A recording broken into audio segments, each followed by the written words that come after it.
আব্দুল্লাহ ইবনে ওমর, বেলাল ইবনে রবাহ, আম্মার ইবনে ইয়াসির, আবু হুরায়রা, আব্দুল্লাহ ইবনে ওমর রিদওয়ানুল্লাহি তাআলা আজমাইন, এই সমস্ত সাহাবায়ে কিরাম যেরকম নিজের প্রবৃত্তির বিরুদ্ধে জিহাদ করে ঈমানের সুউচ্চ মাকামে যেতে পেরেছেন, আজ নিজের চরিত্রকে সকল প্রকার এই নারী গঠিত কালিমা থেকে হেফাজতকারী যুবকেরা সেই সাহাবীদের যোগ্য এবং প্রকৃত অনুসারী ইনশাআল্লাহ।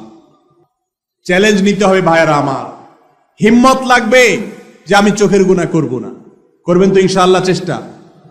নিজের বিরুদ্ধে সংগ্রাম করতে হবে। মোবাইলে কোনো হারাম কিছু থাকলে ফরম্যাট করে ফেলতে হবে। সাহস আছে ইনশাআল্লাহ? কোন যুবক হিম্মত করতে পারেন? যত বেপরদা নারীর ছবি আছে আমি সবগুলো ডিলিট করে ফেলবো। ফেসবুক আমাকে গুনাহে নিয়ে যায়, তাহলে ফেসবুক অ্যাপ ডিলিট করে ফেলবো। হিম্মত